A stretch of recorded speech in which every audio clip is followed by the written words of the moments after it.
Today's episode is brought to you by the Self-Talk Institute, the book, What to Say When You Talk to Yourself, and the app, Self-Talk Plus.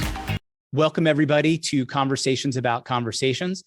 On this show, we explore what it takes to lead conversations that make a difference.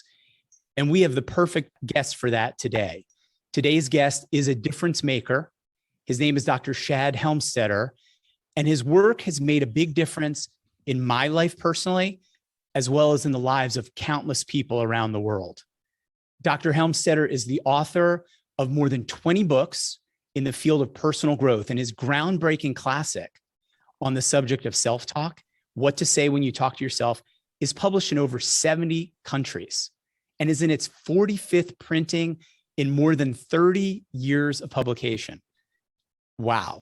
Dr. Helmstetter has been on over 1,200 radio and television programs, including repeat appearances on Oprah, CNN, and all the major networks. Please help me welcome on his first appearance of Conversations About Conversations, Dr. Shad Helmstetter.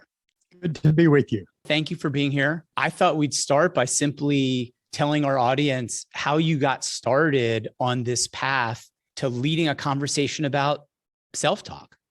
Well, I was always, for as long as I can remember, interested in human behavior, the psychology of why we do what we do and why we don't do what we think we should do. And as it happened, I started my career as a linguist. In fact, at one time, I was a Spanish-English interpreter for the United States government in Cuba during the Cuban Missile Crisis.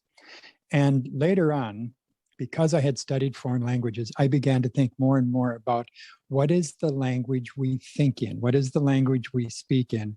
What is the language we plan in? What is it that sets us up to succeed or fail? And because I had an early start in foreign languages, understood a lot about how we learn language, I began to think about what if we could change the language of failure into the language of success? And so that's where I started. I read your book at the invitation of someone I consider to be a mentor. I read it about 6 months ago and I loved the book. I felt like it was brilliant. It was exactly what we should be focusing on because the conversations that we have with more than anyone else are the conversations we have with ourselves. I'm curious though, how is kind of self-talk that you do on the app and you do in all your trainings and speaking different from, let's say, hypnosis or affirmations or mantras? Well, affirmations, I'll take that one first. Affirmations are good. I actually like them, but they tend to be nonspecific. They tend to be kind of general, whereas the kind of self-talk that I write a lot about and teach is very specific. It helps you determine precisely who you are and what you want and how to go there and what to do and what to change and so on. So it's very specific. It would be like if you're on an airplane and you want to fly from, let's say, Pittsburgh to Tampa, affirmations won't help you get there. But specific input to the airplane's onboard computer that tells it precisely where to go and how to get there. I like affirmations, as I said, but I like being more specific. And there's a really good reason for that. We've discovered that everything the brain perceives, it records temporarily. Whether it's something you're saying, in fact, everything you're thinking, the brain will record temporarily. But everything that's repeated, especially repeated frequently, the brain not only records that, but it begins to wire that in permanently. So what that means is, if I can oversimplify a complex process in the brain, your thoughts, your words, your self-talk actually rewire and actually change the structure of your brain. And the reason that gets really important is because we've learned that the way we think, whether it's optimistic and positive or whether it's negative or doubtful, has a huge effect on whether we're going to be successful or not. And that's not an accident. It's because we've discovered that in the field of neuroscience, that people who think in the positive actually wire more neural networks into the left prefrontal cortex of their brain. So that would be right behind right behind your left eyebrow. So when you're thinking in the positive and speaking in the positive and using positive self-talk, you're actually making that part of the brain stronger. That's the part of the brain that helps you seek and find solutions and take action and get results and get things done. So that's really important. On the other hand, people who think in the negative, and we all know a lot of people who do, people who think in the negative are actually wiring more neural networks into the right prefrontal cortex of their brain. So that would be right behind there, behind the right eyebrow. So they're making that part of the brain stronger, wiring it with more neural networks every time they think in the negative or speak or do something in the negative. And that's unfortunate because that happens to be a part of the brain that stops us, shuts us down, holds us back, makes us run and hide or fight or flee, and stops us usually from taking action and getting anything done.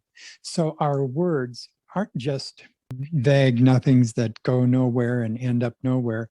What we say and what we think is literally wiring and rewiring our brain. It's actually wiring us for success or for failure, because we have all of the evidence and proof now that your self-talk is profoundly important. Makes it, to me, even more important that we let as many people know that as possible, because no one else is going to do that for you. That's a decision that nobody else can tell you to change your thinking or that your thinking is wrong. People have to decide that for themselves. And then wrapping that up, if we've discovered that anyone who wants to change their self-talk, thereby change their wiring, can do so. Anyone who wants to change the wiring of their brain from negative to positive, from failure to success, can actually do so, and it's neurological. All right, I have two questions. What percent of the normal person's thoughts would be considered negative or positive? And what is the kind of a range of normalcy when it comes to thinking and self-talk? Average individual on any given day, about 75 to 80% of their thoughts will be negative. That would be somebody who's doing okay. So that wouldn't be really a negatroid or somebody who's just down on life. That's just an average individual, any of us.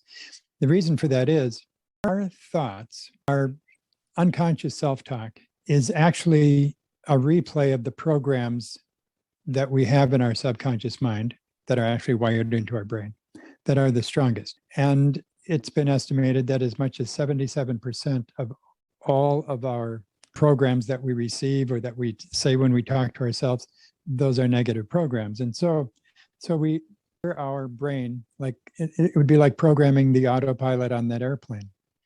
We wire our brain either in the positive or the negative or in neutral. And if most of the programs in your brain that are you don't even know about, you don't even know they're there, they're unconscious. If 75 or 77% of those programs are negative, it only makes sense that your most natural thoughts and thinking will be negative first and positive second, if at all. There's another reason for that, though. Not just the fact that we got wired with negatives. Almost ask the question, well, why do we have more negative thoughts to begin with? Why do we get more negative input to begin with? And that's really the result of another small, important part of the brain called the amygdala. It is supposed to tell us we need to run if there's a saber-toothed tiger coming. The amygdala got really strong in the human brain when we were still living in the forests of the far distant past. And we did have to look out for things like saber-toothed tigers, things that could kill us. And so the amygdala was designed to put us on high alert. So anything that might be amiss, anything that was possibly wrong, the amygdala would alert us to that and kind of yelling, danger, danger, Will Robinson.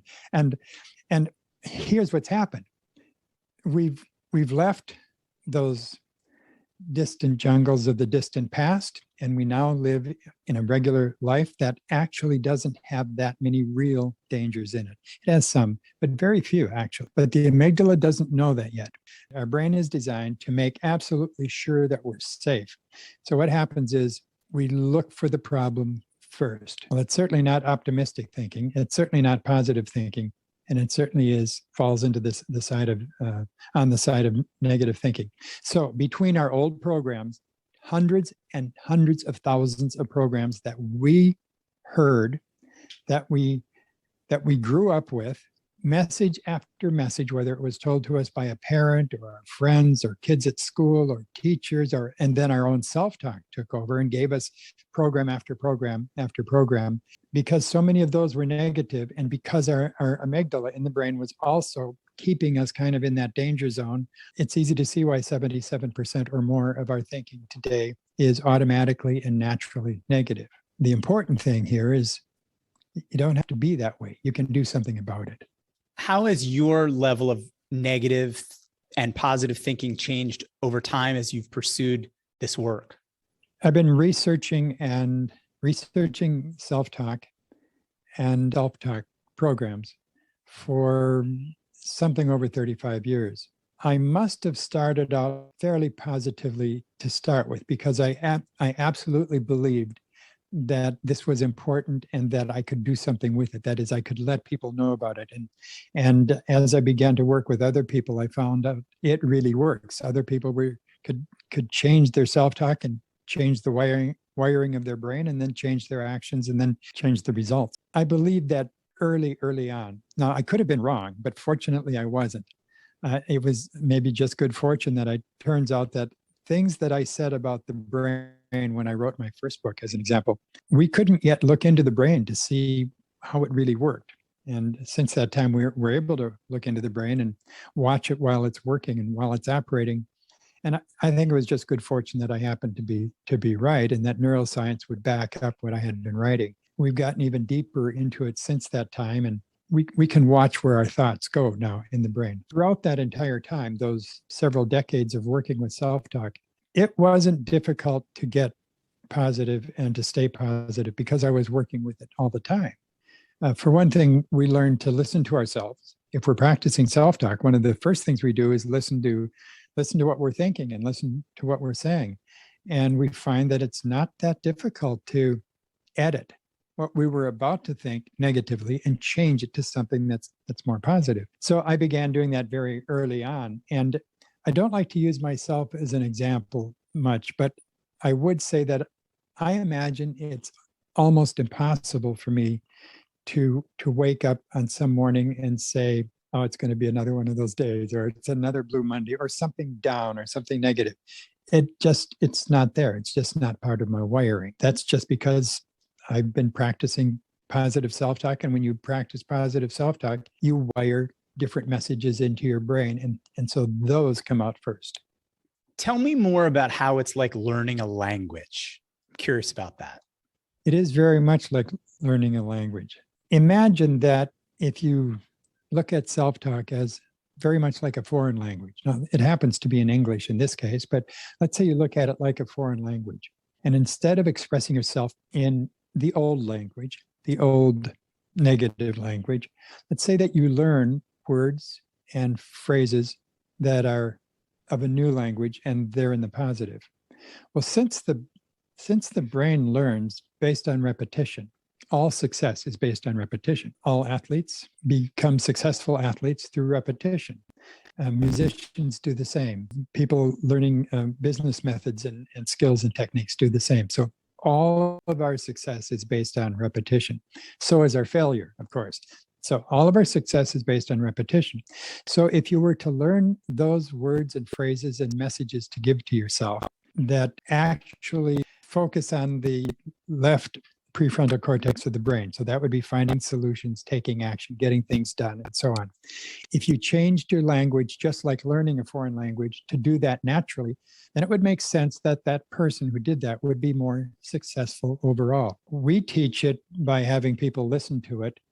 We know that's the fastest way to learn a foreign language. That's how I learned my first foreign languages. And so we have people listen to it, and then we measure the action steps they take, the things that work well for them, things that do not work well for them, everything from actual goals to attitudes. And over a period of time, it became very clear that the people who practice, who work at changing their self-talk by listening to it, not only began to change their attitudes and their actions, but they began to change their outcomes.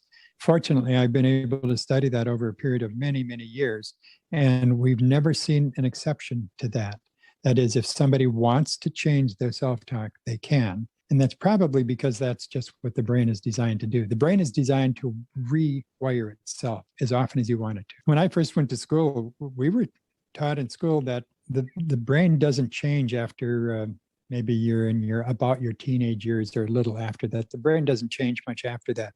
We've since learned, because we can look into the brain now and watch it operate, we've learned that the brain continues to rewire itself throughout your entire lifetime. So if you're alive and breathing right now, your brain is still rewiring itself. It is right now while we're talking. When I read your first book, it talked about you recording in your own voice. I want to know, has your thinking changed over time that it's better if you made the recording in your own voice or if you listen to other people and their recording? We used to hold seminars and teach people how to write and record their self-talk. And that was a fine idea, except what happened was we did follow-up work with the people who were doing that. And we found that fewer than 3% of them succeeded in doing that. About 2.78% of the people actually succeeded in writing self-talk and listening to it in their own voice.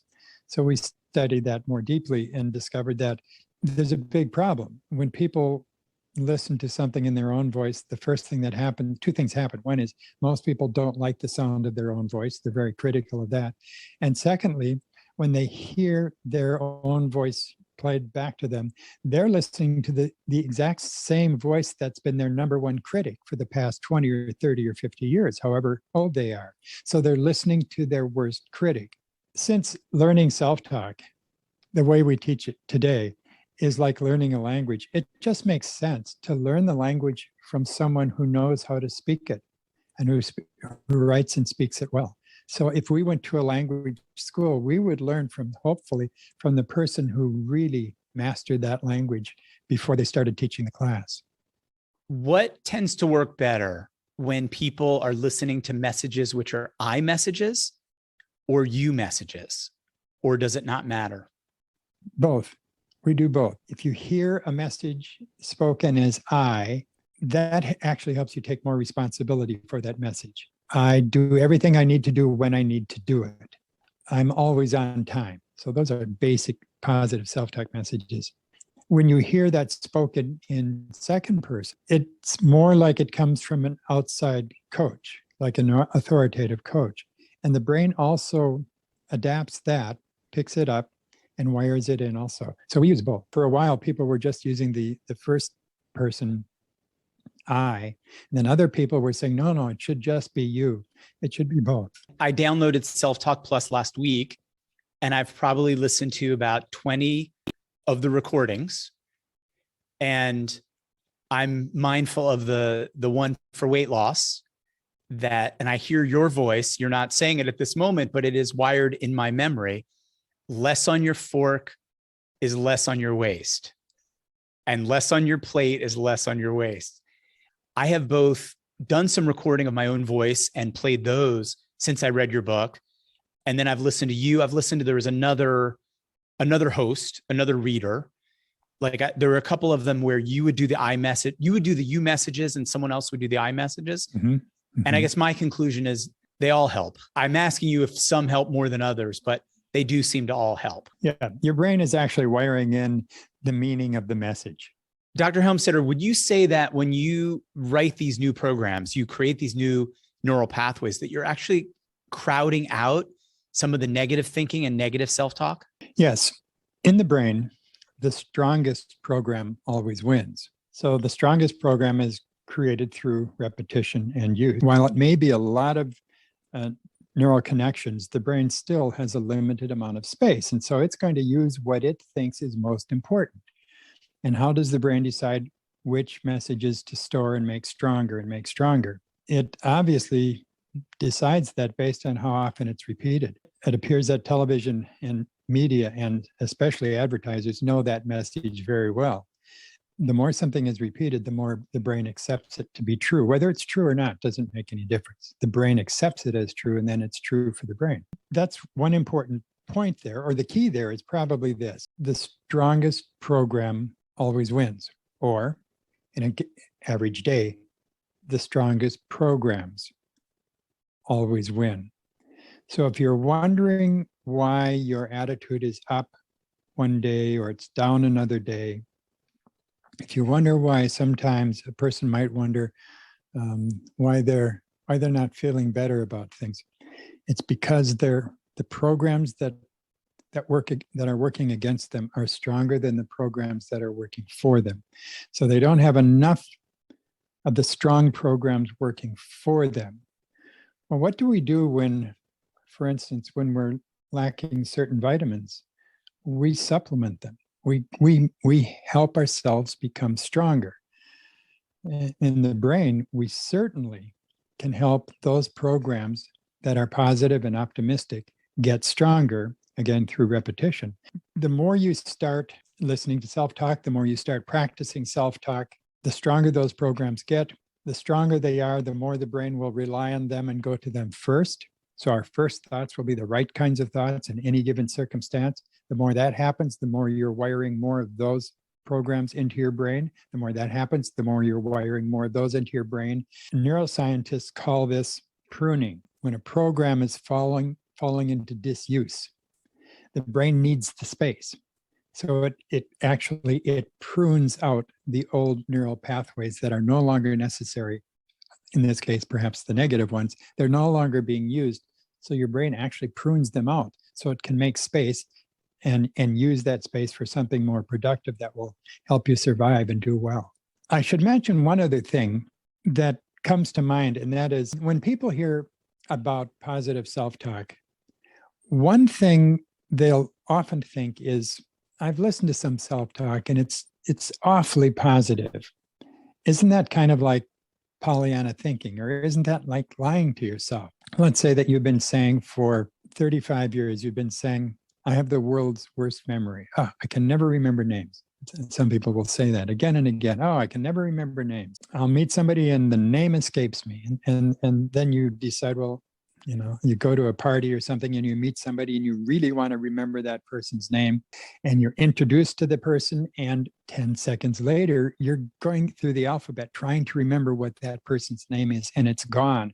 And meanwhile, your brain says, I did just what you've been telling me to do. You've been telling me for 35 years that you can't remember names. When you switch over, when you learn the new language of positive self-talk, no, you're not lying to yourself. You're not kidding yourself. You're just setting the record straight. When you begin saying, I've got a great memory. I'm good at remembering people's names. I'm interested in people. I pay attention to them. I listen to them. I remember their names. I've got a great memory. When you first start saying that, you might think, oh, I'm kidding myself. You're not. You're just setting the record straight, because you do have a good memory if you practice doing the right things. So yeah, at first it feels like we're just being positive, Pollyanna, looking at the world through rose-colored glasses. But no, we're not. We're beginning to think about living up to who we really were born to be in the first place. That incredible, amazing person that we were born as. Nobody is designed to fail. I just think that's just absolutely wonderful. And it's true. No one is designed to fail. That would just be contrary to all biology and everything else. That wouldn't make any sense. Now, we're designed in every possible way to succeed. And we're not only designed to just get by, we're designed to do really well, to excel. That's at the basis of all human beings. That's how they're born. That's that infant in the newborn nursery that we see. When you look at those little infants just born, brand new to the world, and if their eyes are open, they're searching to live out that incredible potential they were born with. Nobody ever looks at an infant, a newborn infant in their little bassinet. Nobody ever looks at them and thinks loser or failure. No, we think promise, potential, opportunity. That gets wired out of us. We begin to believe that maybe we're not really that capable or that good, or maybe that opportunity was for other people, but not for us. And then some people begin to feel as though they're victims, and the rest of the world has it better. So why even try? Well, as long as you're breathing, your brain is saying, wire me to win. You wire me to win. I will help you do that. And that's the turnaround you begin to see when people start changing their self-talk. It's really an exciting thing to see somebody realize that they're unlimited. It doesn't mean that they can do impossible things. No, but there are so many things the average individual can do that they fall short of because they believe they can't. Now, we've all heard that for years and years from the really good motivational speakers. I like those people. They get on stage and they tell us that today is the first day of the rest of our life. And by the end of a good talk, we believe it. And then we get in the car and we drive home, and halfway home, we're already starting to think about the other things, the difficult things, the things we can't do.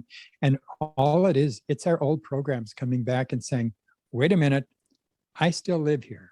I rule here. If you want to change me, you're going to have to get rid of me. How many people do you think you've impacted with your work in the course of the last 35 years? So I don't think about that. And that maybe sounds a bit odd, but I actually don't think about it, but that's by choice. Okay, my goal is to help people. And my goal is to help people by helping them help themselves. And so as long as I stay focused on that, then I think I'll do the best job. So now and then someone will call me or contact me or write to me and say, Dr. Shad, millions of people are reading your books, or millions of people are changing their self-talk. I think that's a good thing. But then I also think that, yes, but there are hundreds and hundreds of millions of people right now that could maybe use some support along the way. So I'm just going to focus on going forward rather than where I've been so far. What has surprised you most during the course of your career and leading this conversation about self-talk? What has surprised you most? This might surprise you.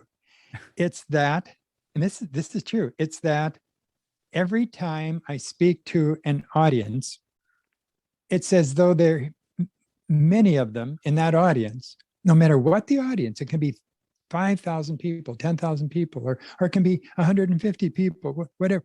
The majority of the people in that audience will say this is the first time they've ever heard about this.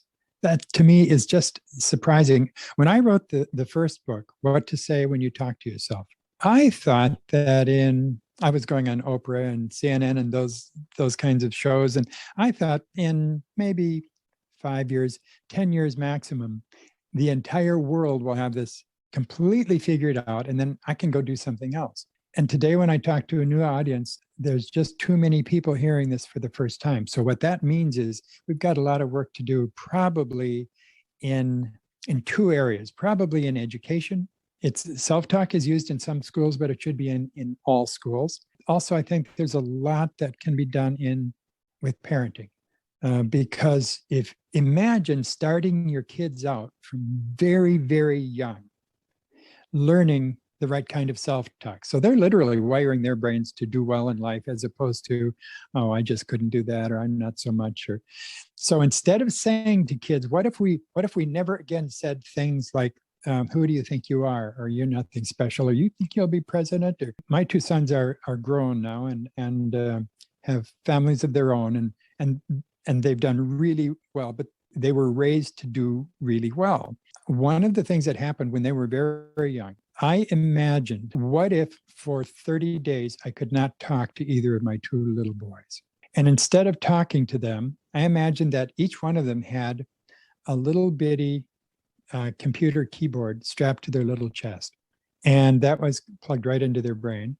And then I imagined that on top of the keyboard, there was a sign that said, Dad, Mom, everything you type into my computer keyboard will be stored for life and acted on as though it's true.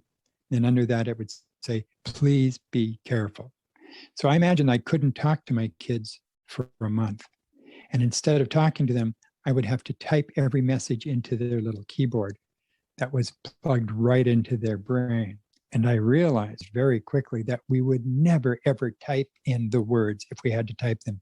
You're so stupid. I can never believe anything you say. or whatever it happens to be. The things that parents say without knowing, without thinking. As a matter of fact, most parents are typing the messages their parents gave to them. They're just passing them along. Like the mother who said, I was yelling at my daughter and I heard my mother talking. So parents are just passing along the programs they got. That's natural. That's what they do. But once they figure it out, like there are people I suspect who are listening right now who will begin trying this, talking to their kids differently, and watch what happens. It doesn't happen overnight, but I'll tell you, every single day those kids are in your life, you are wiring their brain. Be very careful what you type into their keyboard, and you get to live with the results, the good results. Who else is leading this type of conversation about self-talk, if anyone? Well, there are today several hundred certified self-talk trainers that the Self-Talk Institute has trained. They're really good people. Well, all people are good people, but these people I know personally. I've trained them. The reason they wanted to be trained as a certified self-talk trainer is because they grew up somewhere along the way. They got the notion, as many people do, that they wanted to help people. I mean, that's why people go into nursing. That's very often why people go into education and so on. So the people who contacted the Institute and said, could I be trained to teach what you teach, Dr. Shad? So we began setting up formalized courses so that they could get trained and do that. So now I know that there are hundreds and hundreds of people all over the world that are teaching self-talk. And I suppose that would be saying self-talk is beginning to grow perhaps just beyond the grassroots level. Instead of not wanting competition for what I do, I invite competition. It wouldn't even be quite competition, would it? It would be other people doing the same thing, where we could all help people get better. So the more people who are doing what I do, the better I feel about it. Well, I'd like to join your conversation. You got it. I think it's a great conversation. I do a lot of work on conversations as a relationship manager and in business for the skill, because I think people deserve much better conversations than they're getting from their salespeople or account manager, whatever it is, to give some thought to it. But without the conversation in your own self-talk to bring into that, it's very difficult to have a positive conversation and have a positive influence on others. But I would like to be a part of your conversation. As I'm hearing you talk about the certified people, Dr. Helmstetter, in my mind is, how do I get certified? That sounds great. Well, you can go to the Self-Talk Institute website. That'll give you a lot of information. Okay. And I'll set a personal goal that I'll help in any way that I can. If you want to, teach other people and help other people get better with their self-talk, I'll make it possible for you to do so. I'm grateful for that. Like I said, I'll mentor you. That way, you're absolutely 100% certain to just make it happen. Well, I think you're awesome. I think some of the positive self-talk that I've programmed in to get rid of some of the I'm not deserving of something like that, or why would he want to mentor me? Those kind of self-talk. I think by listening to you for the last week on the app, that I'm manifesting and creating someone who is deserving of that. Well, you certainly are. And without any doubt, you've gotten a lot of good programs along the way. Yes. And so that's really fortunate, because that makes it a lot easier for you to go to the next level, and then take the next step and the next step. Most people, if they search, not everyone, but most people will find that if they believe in their future, if there's something, if they can set their sights on a goal and go for it, and if they have some belief in themselves, most people will find that if they look backwards, they'll find somebody along the way believed in them. Somebody could have been a teacher at school, could have been a parent, or maybe a relative, or someone else along the way. Because that's true, and most of us can name that person, or there may be one or two of those people. It does give us kind of a blueprint to follow and say, well, if that person had that influence in my life, maybe I could be an influence in some other people's lives. Maybe I could be that person. I find that when I'm with others, it's easier for me to be more positive. It's easier to encourage others and use that positive influence on them. But that when I'm by myself, you're talking about the statistic of 77% of thoughts in general are negative. I think for me and for a lot of people, when we're by ourselves or we're in our own heads, yeah, 3/4 of the time, the automatic thoughts are negative. And so what you're standing for and committed to is really very, very noble and needed.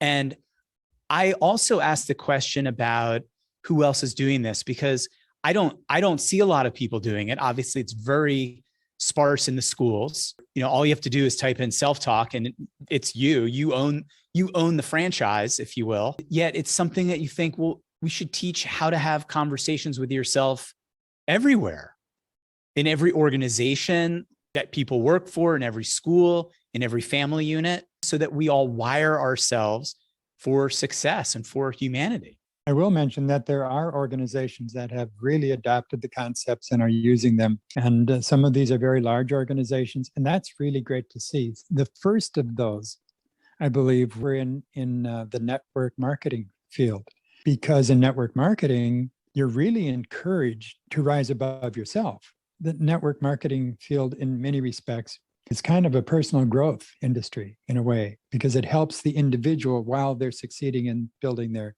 businesses. Those were the first organizations to really adopt the concepts of positive self-talk and begin to teach it to their people within the organization.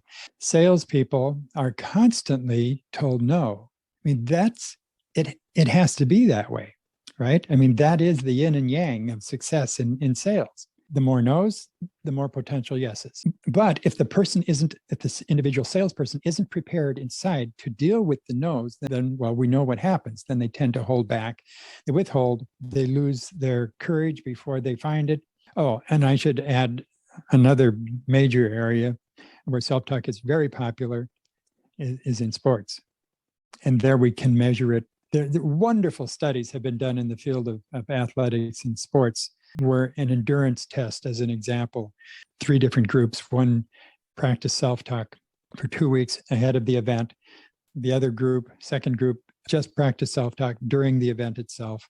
And the third group didn't practice it at all. The group that practiced the self-talk 2 weeks in advance of the event for a 2-week period had a 17% increase in endurance. Their endurance was 17% higher. They only needed 2 or 3% to win. It was the only difference in these 3 groups was the one that used the self-talk is the one that did it. So we can measure it very quickly and very easily in sports and athletics. What is your goal now going forward? To spread self-talk as wide as possible. That's actually what was originally behind the idea of creating an app. We were offering self-talk programs for years. Originally, self-talk, people would listen to cassettes. Those are little plastic things about that big. They would listen to self-talk on cassettes every morning while they were getting ready. They'd put in a cassette and listen to self-talk. Then, of course, they started listening to self-talk on CDs. Then people started streaming self-talk. That was all through the Institute. And now, of course, because of apps, it's easier than ever. And so it's just easier to do. The thing about listening to self-talk, and the reason that the app is helping a lot more people listen, is because you don't have to focus on it for it to work. It actually works best if let's say you're getting ready in the morning, instead of listening to self-talk on the app on your phone and focusing on it, just lay the phone down and go ahead and get ready and let it play in the background. That actually works better than trying to focus. So you don't have to try to memorize it. You don't have to try to learn it. How did we learn our first language? We learned to speak our first language as perfectly as the people around us were speaking it by having it played in the background of our lives. Most of the words and phrases that we learned when we were learning our first language weren't even being spoken to us. They were just being spoken around us in our life. The brain is designed to pick that up, to wire it in, If it's being repeated, the child is going to learn it. That's how we learned our first language. And that's exactly how people learn self-talk best. So just let it play in the background. With a combination of the app and having learned a great deal about how it works and how to make it easy for people, the use of self-talk is becoming exponential. It's becoming a worldwide phenomenon. I'm just going to do everything that I can to support that and to help that process. Dr. Helmstetter, would you like to make a closing statement? Yes. It doesn't make any difference. This is for anyone listening. It doesn't make any difference where you've been. And I have great compassion for people, but I have to tell you, if I were talking to someone, to everyone listening, if I were talking to each of them personally, I might say, I don't care where you've been. I don't care what you've done. Of course, I care about you as an individual. I care about what you get to do with that incredible internal self that you were born with, and it's still there.